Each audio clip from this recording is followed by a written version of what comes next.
Une rencontre historique dans un lieu inédit. Un jeudi 10 octobre 2019, le Sénégal et le Brésil croisaient le fer pour la première fois. À l'occasion, ce fut le Stade national de Singapour qui avait été choisi pour abriter cette rencontre amicale. À l'époque, le Brésil sortait d'une campagne victorieuse en Copa América. Organisée en 2019 en terre brésilienne, la Seleção s'était adjugé le trophée en battant le Pérou en finale 3-1. Quant aux Lions du Sénégal, ils sortaient d'un énième échec dans leur conquête du titre continental en Afrique. En juillet 2019, au Caire, en Égypte, les hommes d'Aliou Cissé perdaient la finale de la 33e édition de la CAN face au Fennec d'Algérie. Le vainqueur de la Copa América faisait donc face au vice-champion d'Afrique. Adenor Leonardo Bacci, plus connu sous le nom de Tite, ne sous-estime pas le Sénégal et alignera un 11 très compétitif. Dans les buts, on avait Ederson Moraes de Manchester City, titularisé en lieu et place d'Alisson Becker de Liverpool. En défense, une charnière centrale 100% parisienne avec Thiago Silva et Marquinhos. À droite, on avait Dani Alves et à gauche, Alex Sandro de la Juve. En sentinelle, on retrouvait le merengue Casemiro, épaulé au milieu de terrain par Philippe Coutinho et Arthur. En attaque, un trio, Neymar, Gabriel Jesus et Roberto Firmino. Du côté sénégalais, Edouard Mendy, blessé, était suppléé par Alfred Gomis. Kalidou Koulibaly du Napoli et Salif Sané du Schalke 04 étaient associés dans l'axe de la défense. Sur le flanc droit, on avait Lamine Gassama et à gauche, l'ancien niçois Racine Colly. Kouyaté, Gueye et Krépin Diatta formaient le milieu, tandis que Sadio Mané, Ismaïla Sarr et Famara Diédhiou formaient le trio offensif de devant. Asphyxié d'entrée, le Sénégal concède très tôt l'ouverture du score. Roberto Firmino conclut une merveille d'offrande de Gabriel Jesus. Les minutes suivantes seront placées sous le signe de la révolte. Les Sénégalais montent en puissance et les accélérations de Sadio Mané font énormément de mal à la défense auriverdée. À la 45e minute, le numéro 10 des Lions prend de vitesse Dani Alves, enrhume Marquinhos. Une fois dans la surface de vérité, le défenseur du PSG le fauche. La faute est indiscutable, le penalty est clair comme de l'eau de roche. L'arbitre de la partie n'a d'autre choix que de désigner le point blanc à 11 mètres des buts d'Ederson. Famara Diédhiou s'élance et transforme le penalty.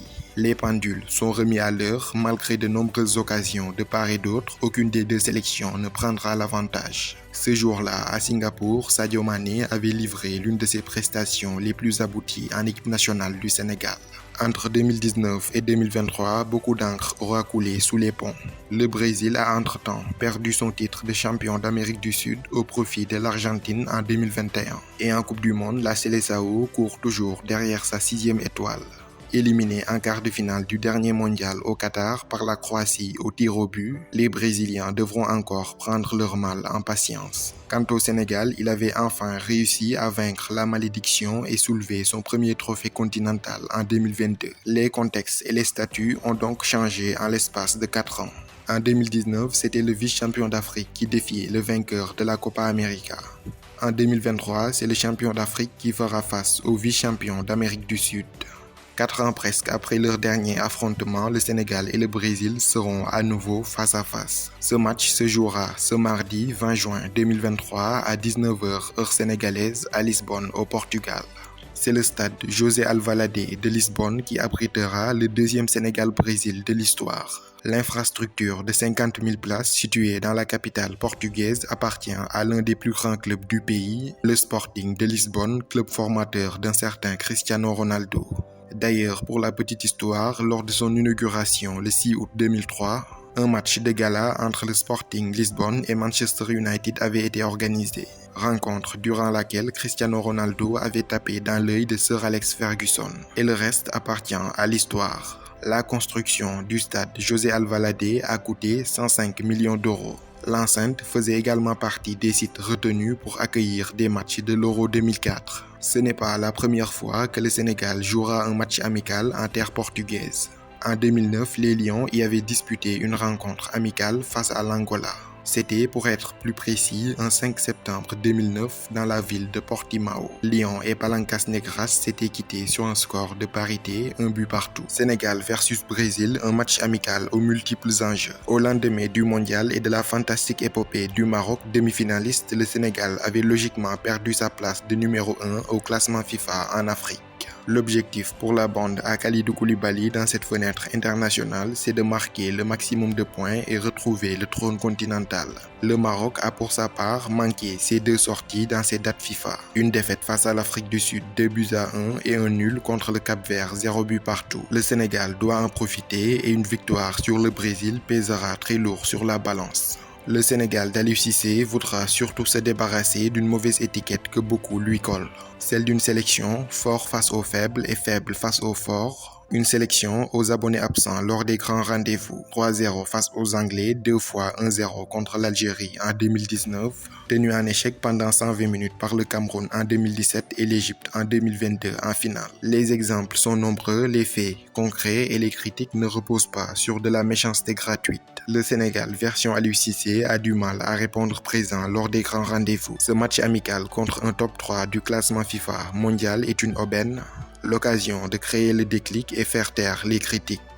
Pour battre le Brésil, le Maroc et le Cameroun ont déjà montré la voie au Sénégal. Les Lions indomptables du Cameroun s'étaient défaits de la Seleção lors du dernier mondial, 1-0.